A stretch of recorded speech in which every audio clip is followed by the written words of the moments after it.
여러분 안녕하세요. 반갑습니다. 오늘도 시청 버튼을 눌러주셨군요. 정말로 감사합니다. 오늘 여러분들이랑 같이 타볼 차량은 기아의 플래그십 SUV 모하비 마스터 차량입니다. 프레임 바디에 V6, 남자의 로망이죠. V6 엔진을 탑재하고 RMDPS를 장착한 명실상부의 프레임 바디 차량 모하비입니다.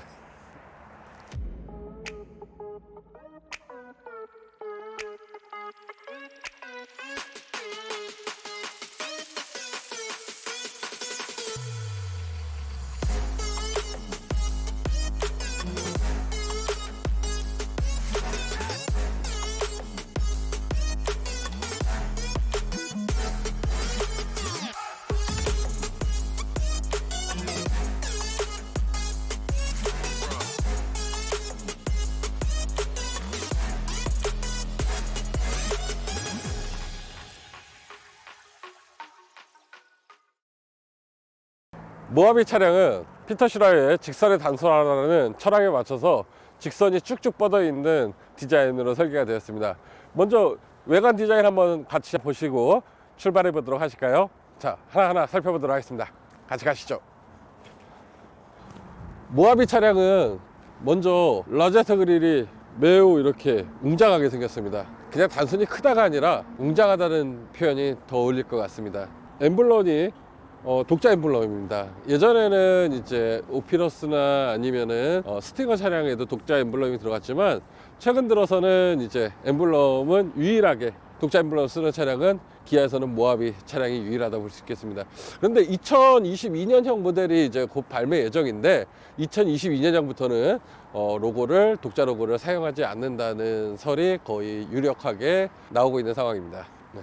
자, 그리고 여기 지금 보시면은 라제타 그릴이 위아래로 이제 타이거 노즈 형상으로 이렇게 크롬으로 자리 잡고 있습니다. 굉장히 대형이고요.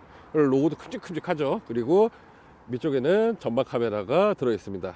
아래쪽에는 스키드 플레이트 타입을 연상시키는 범퍼 그릴이 이렇게 적용되어 있습니다.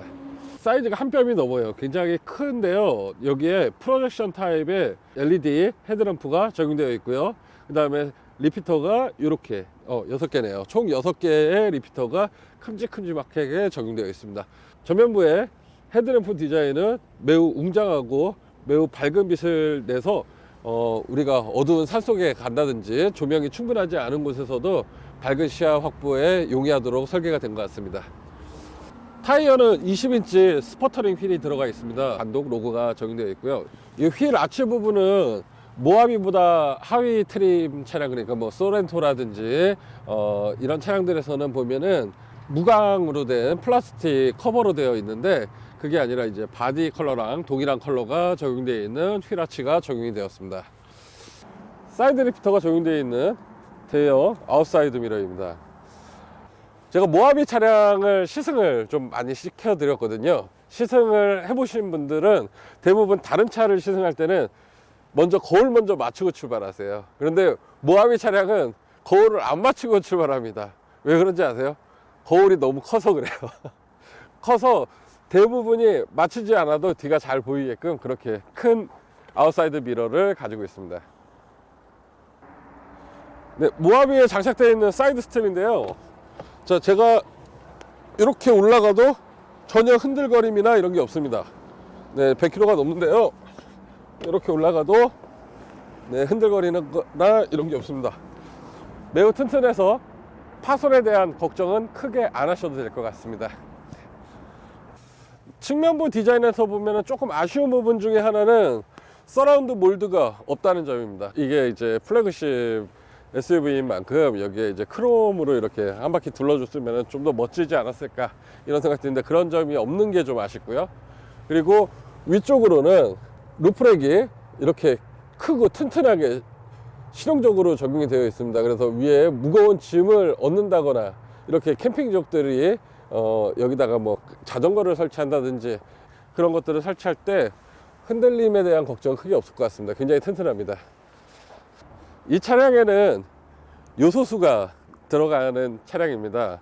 그러니까 모하비가 우리 승용 SUV에서 최초로 SCR 시스템이 적용이 되었습니다. 그래서 DPF 방식이라고 있어요. 이제 매연을 걸러주는 정화 장치인데 그 뒤에 요소수를 이렇게 분사하는 시스템을 적용을 해서 유로 6를 대응해서 차량이 매연을 절감시킬 수 있는 그런 장치입니다. 최근에 그런데 요소수 이야기 많았잖아요. 그래서 향후에는 이제 요소수를 또 다시 없애는 최초의 SUV 차량이 되지 않을까, 이런 기대도 하고 있는 것도 사실입니다. 자, 후면부 디자인 살펴보도록 하겠습니다.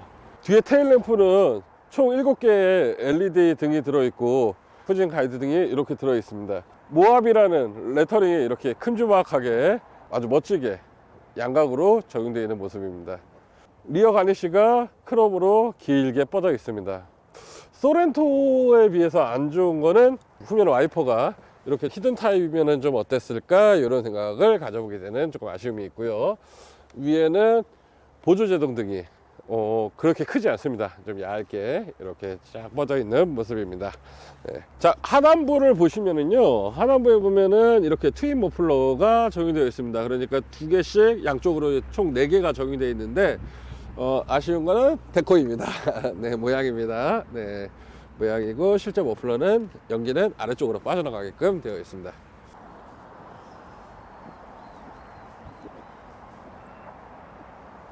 자, 다음은 트렁크 공간을 보도록 하겠습니다. 트렁크를 보기 전에 제가 한 가지 알려드릴 게 있는데, 2019년형 모하비 같은 경우에는 트렁크가 스마트 트렁크가 적용되지 않았었어요. 그래서 어떻게 소렌토에도 적용되어 있고 카니발에도 적용되어 있는 그런 스마트 트렁크, 오히려 차박이나 캠핑 같은데 오히려 최적화되어 있는 모하비에 그런 기능이 적용되어 있지 않느냐, 이런 의견들이 굉장히 많았거든요. 그래서 그걸 뭐 사제로 튜닝 하시는 분들도 계셨고요. 그런데 모하비 마스터에는 스마트 트렁크가 들어가 있습니다. 한번 보실게요. 네, 이렇게 스마트 트렁크가 적용되어 있습니다. 실내 공간은 매우 넓습니다. 지금 보시는 차량은 5인승 차량이고요.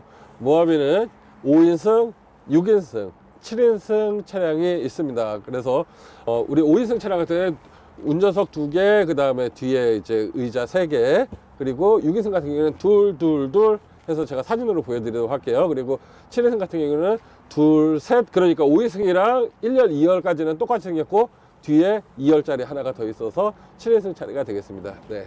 수납함을 열어볼 텐데요. 수납함은 첫 번째 칸은 상당히 좁습니다. 사실 뭐 자동차 설명서나 뭐 요 정도 삼각대나 요 정도 적재할 수 있게끔 되어 있고요. 5인승 같은 경우에는 이제 맨 뒤에 의자열이 없으니까 대신에 이렇게 수납할 수 있는 공간이 마련이 되어 있습니다.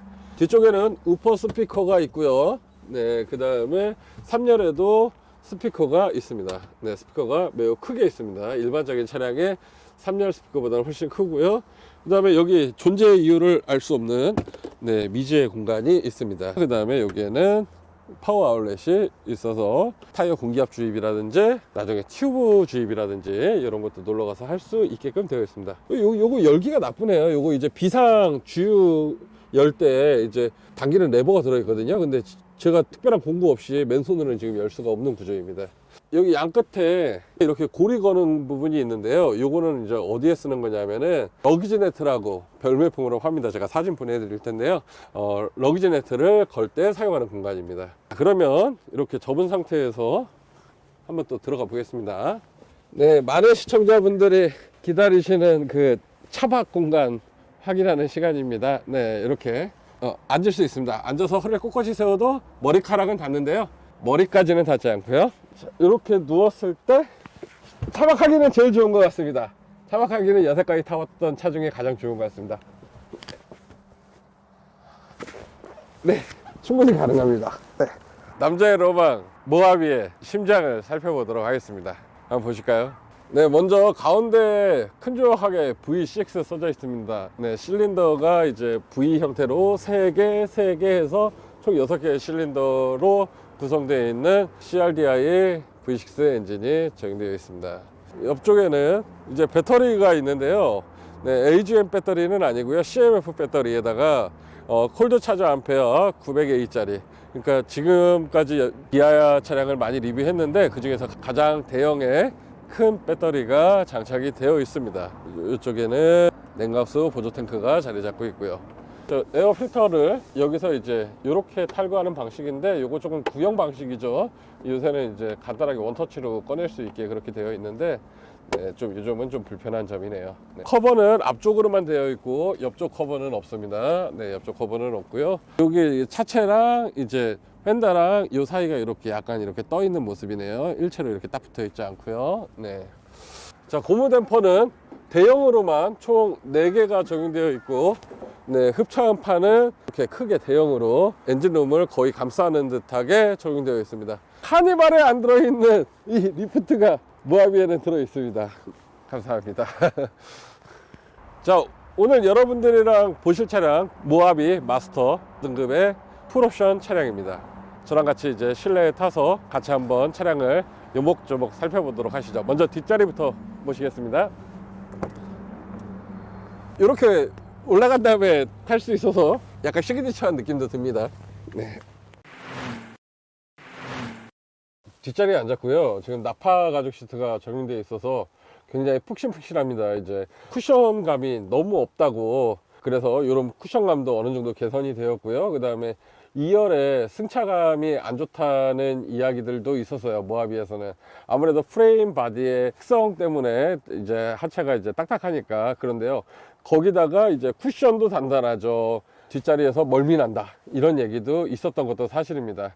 서스펜션을 직선화로 이렇게 바꿨다고 그래요. 그래서 뒷자리의 승차감은 좀 더 높여준 것도 개선된 점 중에 하나이고요. 뒷자리에 앉았을 때 거리는 굉장히 넓습니다. 네, 넓고 레그룸 충분하고요. 여기에 송풍구가 마련이 되어 있는데, 플래그십인데 좀 이렇게 에어컨 조절할 수 있는 버튼들이 좀 이 자리에 있었으면 좋지 않았을까, 그런 아쉬움은 있습니다. 네, 220V 파워 아울렛과 충전 단자가 마련이 되어 있습니다. 4륜구동인데도 센터 터널이 거의 없어요. 이거는 차량 전고가 높기 때문에 굳이 센터 터널을 만들지 않아도 이렇게 평평하게 만들 수 있는 게 굉장히 큰 특징입니다. 좋은 점은 의자를 앞뒤로 조절할 수 있다는 점이에요. 네, 이렇게 앞뒤로 조절을 할 수가 있습니다. 팔걸이 한번 내려보도록 하겠습니다. 따로 이렇게 뭐 오디오 조절 버튼이나 이런 게 있는 건 아니고요. 조금 여기는 좀 아날로그틱합니다. 가죽은 이 위쪽에만 적용되어 있고, 여기에는 가죽 형상의 플라스틱 마감으로 되어 있습니다. 또 밑에 쪽은 가죽이고요. 컵 홀더가 마련이 되어 있습니다. 네. 조금 낮은 것 같습니다. 약간 이렇게 올라오면 좋을 것 같아요. 네, 조금 낮은 것 같습니다. 네. 그리고 손잡이는 여기랑 여기 이렇게 2개가 마련이 되어 있고, LED 등이 이렇게 들어옵니다. 시트백 포켓은 지난번 저희가 리뷰했던 셀토스랑은 다르게 양쪽에 마련되어 있습니다. 이게 또 가운데 이렇게 또 소소한 물건을 이렇게 그물망으로 해서 이중 포켓이 적용되어 있습니다. 하이그로시 마감이 되어 있고요. 그리고 큼직합니다. 위쪽에는 이제 스피커도 이렇게 알루미늄 커버로 되어 있어서 굉장히 깨끗한 음을 낼 것 같은 그런 고급 소재로 마감이 되어 있습니다. 위쪽에는 리어 우드 같이 이렇게 우드 가니쉬가 적용이 되어 있습니다. 네. 자, 먼저 가운데 있는 내비게이션이 12.3인치 K9에 들어가는 12.3인치 내비게이션이 큼지막하게 들어가 있고, 역시 마찬가지로 계기판 또한 LED로 패널로 구성되어 있는 모습입니다. 저는 개인적으로 이쪽 라인이 마음에 드는데요, 여기 부분의 소재가 굉장히 고급스럽습니다. K9이랑 같은 소재죠. 알루미늄 버튼으로 되어 있습니다. 밑쪽에는 에어컨인데요, 글자도 크고 에어컨 히터 조절 버튼도 굉장히 큽니다. 열선 시트와 통풍 시트는 여기에 이렇게 마련이 되어 있습니다. 그러니까 이런 버튼들 자체가 굉장히 큼직큼직해요. 그리고 글씨도 크죠. 그래서 이거는 아마 이제 노안을 위해서 이렇게 좀 크게 해주지 않았을까, 이런 세심한 배려도. 이 차량에 이제 주 타겟 연령대가 40대에서 50대 정도의 성공한 사람들, 이런 분들이 주 고객이다 보니까 모든 버튼들이나 이런 걸 큼직큼직하게 만들지 않았나, 이런 생각이 듭니다. 공기청정 모드를 이제 탑재가 되어 있고요, 모하비에서는. 그리고 기어봉은 부츠 타입. 이 앞쪽은 하이그로시와 크롬 랭들로 인테리어적으로 구성이 되어 있고, 여기에 드라이브 모드를 연결할 수 있는 게 이렇게 조그 셔틀 방식입니다. 그래서 총 이제 세 가지로 구분이 되어 스포츠, 에코, 그리고 편안한 승차감의 컴포트, 이렇게 총 세 가지로 터레인 모드를 변경해 보겠습니다. 터레인 모드로 변경을 하면은요, 이렇게 스노우 모드, 눈길에서 이제 미끄러운路面에서 헤쳐나갈 수 있게, 그리고 머드 모드, 진흙 포장길을 지나갈 때, 그리고 샌드 모드, 건조한 모래길을 지나갈 때, 이럴 때 사용할 수 있게 이렇게 각 상황에 맞춰서 움직일 수 있는 터레인 모드가 적용되겠습니다. 네, 이렇게 서라운드 뷰 기능을 이용해서 험로라든지 좁은 길을 빠져나올 때 아주 유용하게 사용할 수 있을 것 같습니다. 자, 이렇게 주차장을 저희가 빠져나갔고요. 이제 드디어 주행입니다. 같이 가보시죠. 모하비 차량을 보면서 느껴지는 감성은 아주 좀 웅장하다는 느낌, 그리고 내가 도로를 지배하면서 간다는 그런 느낌이 좀 상당히 좋은 것 같아요. 사실 기능적인 측면에서만 본다면 아기자기한 첨단 기능들, 이런 것들, 뭐 파노라마 썬루프라든지 그런 기능들은 오히려 K8이나 아니면은 소렌토, 또 젊은 사람들이 선호하는 그런 옵션에 대해서는 그런 차량들이 좀 더 위에 있는 것도 사실이에요. 근데 모하비를 타시는 분들이 원하는 거는 그런 부분이 아니거든요. 사실 명품 같은 그런 느낌이에요. 우리가 명품이라고 하면 뭐 기능이 다양하고 스마트하거나 사실 그런 게 아니잖아요. 디자인은 단순하지만 그 안에서 느껴지는 기품이라든지, 또는 사실 뭐 명품 가방이라고 해서 막 주머니가 막 많이 달리고 그런 건 아니잖아요. 대신에 그 본질이 좋은 것, 그런 것들이 명품이라고 생각하는데, 이 차량에는 바로 그 명품의 자질을 다 갖추고 있는 차량이라고 보시면 될 것 같습니다. 어떤 점이냐면, 첫 번째로 차량의 심장입니다. V6 엔진을 탑재하고 있는 모하비 차량 같은 경우에는 무려 260마력을 내는 괴물 같은 마력수와 그 다음에 57.1토크의 매우 강렬한 힘을 나타내고 있습니다. 또 핸들링에서 우리가 RMDPS, 그러니까 렉 타입의 MDPS를 가지고 있어서 클럽 방식, 그러니까 C 타입에 비해서 훨씬 더 고가의, 그리고 또 반응성이 좋은, 그리고 소음이 적은 그런 핸들링을 가지고 있습니다. 또한 차의 뼈대, 그러니까 프레임이죠. 이 차량은 프레임 온 바디 SUV니까요. 프레임 바디 차량 같은 경우에는 제조 원가가 상당히 들어갑니다. 그리고 그만큼 이제 굉장히 단단하고요. 모하비 차량의 프레임 바디는 단순한 프레임 바디의 수준을 넘어서 단단한 프레임 바디를 구성하고 있는데요. 바로 하이드로 포밍 공법을 사용했다는 거예요. 하이드로 포밍 공법이라고 하는 것은 뭐냐면, 뭐 말이 어려서 그런데, 일반적으로 이제 우리가 철을 압축 성형할 때 그냥 이렇게 찍잖아요. 프레스 방식으로 찍잖아요. 근데 이거를 그냥 찍을 때 그냥 전기의 힘으로만 찍는 게 아니라 유압식으로 해서 더 단단하게 압축을 시켜버리는 거예요. 그렇게 해서 압축이 되면 좀 더 단단한 구조물이 나와서 용접 부위를 좀 최소화시킬 수 있고, 용접 부위가 아무래도 이제 이렇게 충돌이 나면은 더 절단되기 쉽고 그러거든요. 그러니까 그런 부분도 최소화하면서 좀 더 강성을 증대시킨 그런 부분이라고 보시면 될 것 같습니다. 그래서 굉장히 단단한 프레임 바디라는 점도 알고 계시면 좋을 것 같습니다. 네. 이 차량을 타면서 안전에 대해서 이야기를 안 할 수가 없는데, 굉장히 뼈대가 단단하다, 그러니까 샤시라는 부분이 있거든요. 그래서 샤시 부분이 매우 튼튼하다라고 볼 수 있을 것 같아요. 그래서 사실 경영사고에서는 우리 모노코크 바디가 이제 어느 정도 충격을 분산하면서 오히려 상해 예방을 해줄 수 있다라고 하지만, 차가 완전히 반파될 만한 대형 사고들, 뭐 얼마 전에 이제 스팅어 사고 차량도 있었고, 뭐 그런 대형 사고에서도 가족의 목숨을 지켜주기에는 이런 프레임 바디가 훨씬 더 안정적이다 라고 볼 수 있겠습니다. 에어백은 총 6개에서 9개로 증대가 되어서 좀 더 안전한 공간을 느낄 수 있을 겁니다. 운전이라는 게 사실 위험한 거잖아요. 네, 그죠? 즐겁긴 하지만요. 네. 이 차량은 여태까지 수많은 경쟁자들을 물리쳐 왔어요. 대표적으로 현대의 베라크루즈 차량이었죠. 그 차량과 경쟁하면서 결국에 이제 베라크루즈가 단산이 되고 모하비가 살아남는 결과가 됐고요. 2008년도에 모하비가 처음 출시가 되었어요. 그래서 처음에 이제 북미 시장을 노리고 만들었다고 하는데 사실 북미 시장에서는 흥행하지는 못했어요. 그래서 지금은 이제 모하비 차량이 이렇게 내수용으로도 판매가 되지만 또 군사용으로, 그러니까 소형 전술 차량으로도 활약을 하고 있습니다. 그래서 홈런을 탈출한다든지 이럴 때도 이 강력한 힘과 그 토크와 마력의 기동성을 가지고 산지가 많은 우리나라 지형들을 힘차게 헤쳐나갈 수 있는 그런 전술용 차량으로도 톡톡히 제 몫을 다하고 있는 모하비 차량입니다. 그만큼 튼튼하다는 거 나라에서 인정해 줬다고도 볼 수 있겠죠. 네. 기억나는 분들 중에 한 분은 모하비를 사셨는데 차가 반파되게 사고가 났어요. 그러니까 모하비가 반파될 정도의 사고면 그 충격이 얼마나 컸을지 사실 짐작이 되는데요. 모하비 차량이 반파가 되신 다음에 다시 계약을 하시는데 모하비 차량으로 계약을 하셨다고 그래요.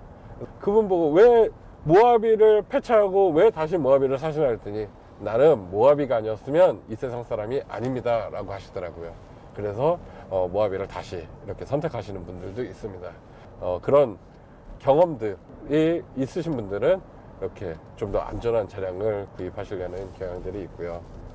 차량에서의 승차감은 조금은 단단한 편입니다. 왜냐하면 이 차량이 이제 홈런에서도 충분한 내구성을 가지게끔, 그리고 홈런을 주파할 수 있게끔 설계된 차량임에 분명하니까 그런 부분들 때문에 어느 정도의 이런 그 노면 충격은 약간 있는 것도 사실입니다. 그래서 이 차량을 선택을 하면서 전에 예를 들어서 말랑말랑한 세단을 타시던 분이 SUV 모하비로 올라온다 그러면은 바로 좀 그런 부분들에 대한 차이를 느끼실 수 있을 거예요. 그런 승차감을 기대하시는 분들은 적합하지는 않은 차량이고요. 조금 와일드한 것과 그렇다고 해서 막 승차감이 아주 안 좋고 이런 건 아니에요. 뭐 화물차처럼 안 좋고 이런 건 아니에요. 네, 왜냐하면 이 차량에는 충분히 그런 충격에 대한 서스펜션에 대한 보강이라든지 이런 부분이 되어 있기 때문인데요. 근데 한 가지 또 아쉬운 점이 하나 또 생각나네요. 이 차량이 이제 예전 모델에서는 에어 서스펜션이 있었어요. 근데 에어 서스펜션 같은 경우에 사실 워낙 고가이기도 하고 또 만약에 고장나게 되면은 수리비 또한 만만치 않거든요. AS 기간 끝난 다음에 고장이라도 나면 그런 부분에 대한 소비자의 부담들도 좀 커지는 것도 사실이거든요. 지금 모하비 마스터 차량에는 에어 서스펜션은 이제 삭제되었다는 점은 어떻게 보면 한 단계 후퇴를 했다고도 볼 수 있겠네요. 네. 왜 우리가 타는 모하비를 제외한 대부분의 자동차들이, 대부분의 승용 자동차들이 모노코크 유니바디일까요? 그것은 물론 이제 가볍고 뭐 여러 가지 장점이 있긴 하지만 제조 원가 자체가 저렴하기 때문인 이유도 그 중에 큰 부분 중에 하나입니다. 유니바디 차량 같은 경우에는 프레임 구조가 없이 그냥 차의 외관 자체가 뼈 형상으로 되어 있는 그런 샤시 바디를 이야기하는 거거든요. 그러다 보니까 경량화와 더불어서 상당한 원가 절감을 할 수가 있어요. 그런데 어쨌든 기업이 이렇게 그 기업 활동을 하면서 이윤 추구가 목적이 될 수밖에 없는 거니까, 네, 그러니까 그런 부분에 대해서 더 이렇게 많은 지원과 판매를 이루어내는 게 일반적이긴 합니다. 그런 측면에서 본다면 프레임 바디를 구입할 수 있는 기회가 있을 때 한번 프레임 바디를 이렇게 구입해 보는 것도 좋은 선택이 될 것 같습니다. 향후에 전기차 시대가 돼서 3000cc의 디젤 엔진을 사용하지 못하고 또 그리고 프레임 바디보다는 좀 더 경량화된 이런 바디들을 요구하는 그런 차들만 이제 남아있는 세상이 되면 아마 이제 프레임 바디에 대한 이런 그 회상들, 그리고 좋은 추억들, 그런 것들도 회자가 될 텐데 프레임 바디 차량을 한 번이라도 느껴보고 싶다 그러시면은 모하비를 선택하시면 될 것 같습니다. 네. 기아의 플래그십 SUV 모하비 저와 같이 살펴봤는데요. 어때요? 마음에 드시나요? 영상이 좋았다면 구독과 좋아요 그리고 알람 설정도 해주시면 너무나 감사하겠습니다. 아직 안 누르셨다고요? 요 밑에 있으니까 눌러주세요. 네, 그럼 다음에 또 뵙도록 할게요. 알람 설정 해두시면은 다음번 영상은 소렌토입니다. 소렌토 하이브리드 차량으로 시승 영상 만들어서 여러분 곁으로 다가올 테니까요, 조금만 기다려주세요. 그럼 여러분 오늘도 시청해주셔서 너무너무 감사합니다. 안녕.